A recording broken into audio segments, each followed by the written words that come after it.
दोस्तों नमस्कार।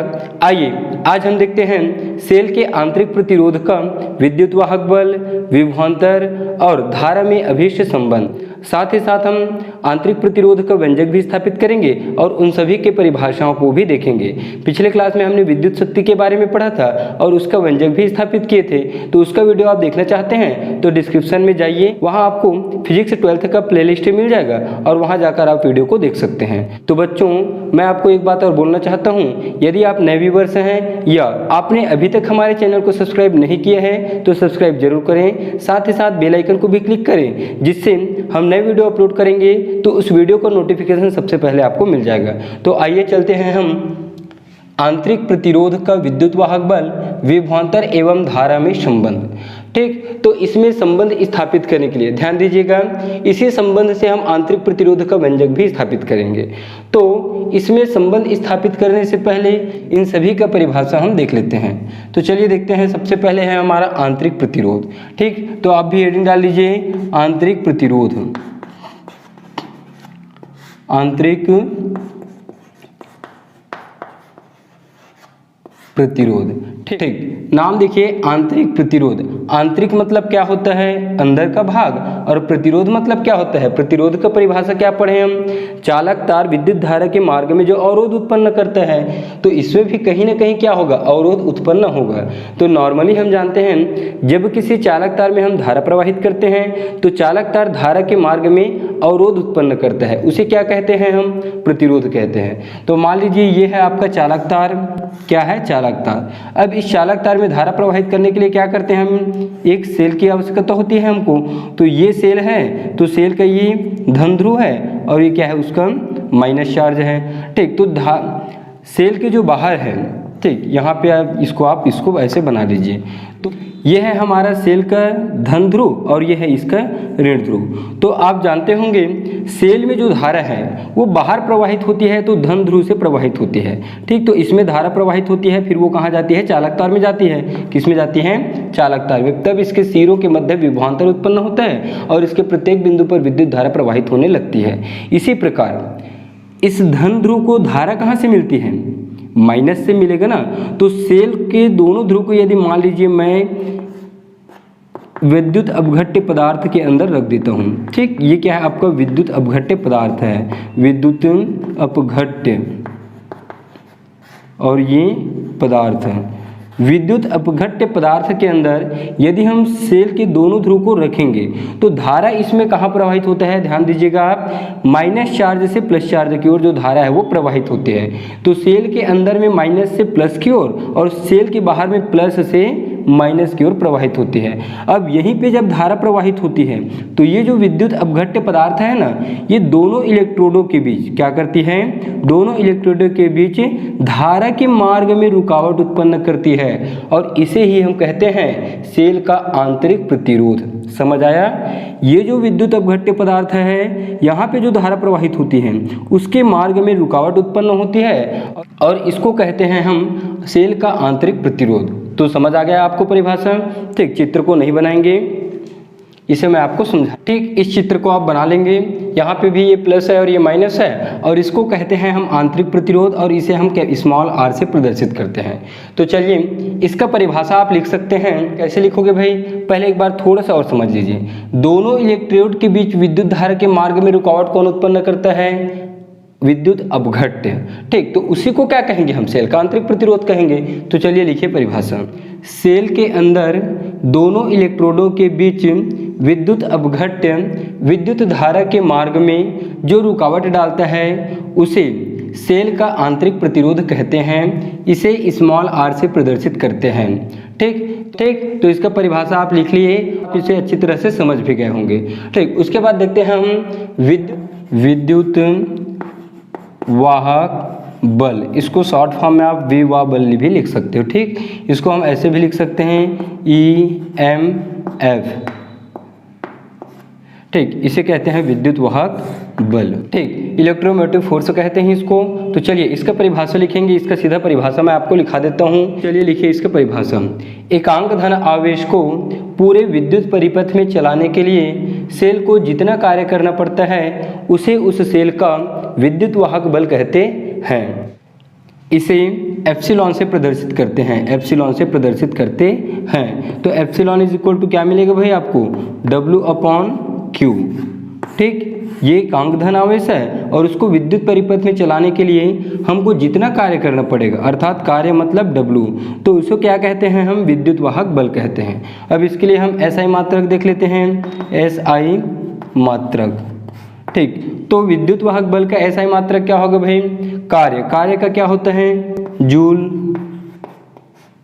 कार्य का क्या होता है, जूल, और आवेश का क्या होता है, कूलाम, क्या होता है, कूलाम। तो इसको हम लिख सकते हैं जूल प्रति कूलाम, इस बटे को ही प्रति कहते हैं हम, जूल प्रति कूलाम। ठीक, ये हो गए इसका SI मात्रक। विमेय सूत्र भी आप निकाल सकते हो, विमेय सूत्र, किसका विमेय सूत्र निकाल रहे हैं हम, विद्युत वाहक बल का। ठीक, तो इसका विमेय सूत्र आप लिख सकते हो। ठीक, कार्य का विमेय सूत्र होता है, आप डायरेक्ट याद रखिएगा, mL² और T-2, और कूलाम के लिए हो जाता है आपका धारा गुणा समय, तो धारा के लिए एम्पियर और समय के लिए T, तो इसके लिए विमेय सूत्र ये होगा। इसको हल करेंगे तो हमें मिलेगा, ठीक, ये T ऊपर जाएगा तो यहाँ पे एक T है, तो इसको लिख सकते हैं हम mL², और T के घात 1 ऊपर जाएगा तो वो माइनस हो जाएगा, और -2 और -1 जुड़ेंगे तो T की घात -3, और A भी ऊपर जाएगा तो A की घात -1। तो इसका विमेय सूत्र होगा mL² T-3 A-1। ठीक, इस तरह से ये जो है वो परिभाषित होता है। फिर है विभवांतर। विभवांतर आप जानते हैं हम, दो बिंदु होता है तो एक बिंदु से दूसरे बिंदु तक ले जाने में जितना कार्य करना पड़ता है उसे उन बिंदुओं के बीच का विभवांतर कहते हैं। और विभवांतर इक्वल टू भी क्या मिलता है हमको भी, विभवांतर इक्वल टू भी मिलता है हमको W/Q। क्या मिलता है, W/Q। ठीक, अब इन परिभाषाओं को देखने के बाद हम सीधा निकालते हैं आंतरिक प्रतिरोध का व्यंजक, और उसी व्यंजक को आगे हल करेंगे तो हमें मिलेगा विभवांतर, धारा और विद्युत वाहक बल में अभिष्ट संबंध। इस संबंध के लिए आप इस चित्र को बना लीजिएगा। इस चित्र के बारे में देखिए, यह है हमारा सेल का ये प्लस चार्ज है और ये क्या है, इसका माइनस चार्ज है। ठीक, इसका विद्युत वाहक बल एप्सिलॉन है और इसका आंतरिक प्रतिरोध क्या है, स्मॉल r है। और ये जो घेरा बना हुआ है वो क्या है, विद्युत अपघट्ट के अंदर में क्या है, सेल जो है वो रखा हुआ है। और इसको हम क्या करते हैं, इस सेल को एक बाह्य प्रतिरोध है हमारे पास कैपिटल R, उससे हम क्या करते हैं, इसको जोड़ देते हैं, और K हमारे पास है, इसको कहते हैं हम कुंजी। ठीक, तो चित्र के बारे में तो आप जान लिए। अब चलिए स्टार्ट करते हैं हम व्यंजक। व्यंजक अर्थात संबंध ही है। ठीक, तो यहाँ पे आप 2 लाइन लिख लेंगे।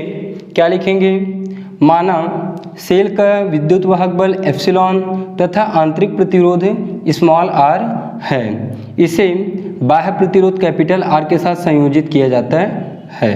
ठीक, इतना लिख लीजिए आप। चलिए आगे देखते हैं फिर। तो परिपथ में क्या होती है, धारा प्रवाहित होती है, तो हम लिख सकते हैं इसका परिपथ का कुल प्रतिरोध, परिपथ का कुल प्रतिरोध।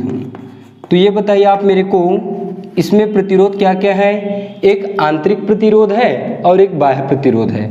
तो कुल प्रतिरोध में हम लिख सकते हैं small r plus capital R। अब ओम के नियम से हम क्या जानते हैं, ओम के नियम से, ओम का नियम क्या होता है भाई, V is equal to IR होता है। क्या होता है, V इज इक्वल टू होता है I और ये R। ठीक, तो यहाँ से हम धारा निकालें, परिपथ में प्रवाहित होने वाली धारा।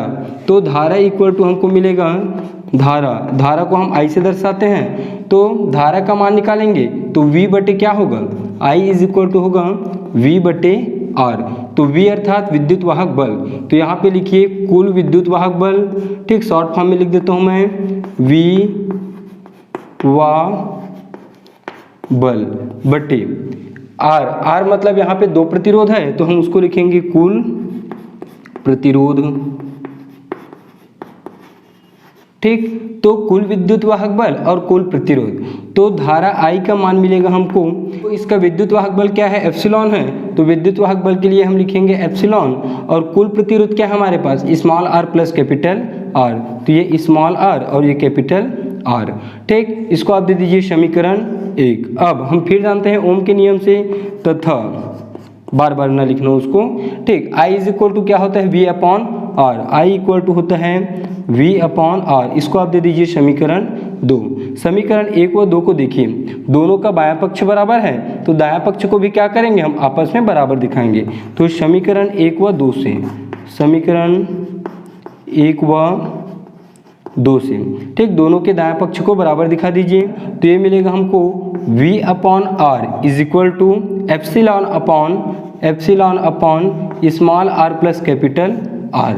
इसको हल कर लीजिए, इसको इधर पक्षांतर करिए और इन दोनों को इधर ला लीजिए, तो ये ऊपर आ जाएगा तो small R plus capital R, और ये उधर जाएगा तो क्या होगा एप्सिलॉन और गुणा आर ऊपर जाएगा वी नीचे आएगा, तो कैपिटल आर और बटे स्मॉल ये वी, ठीक।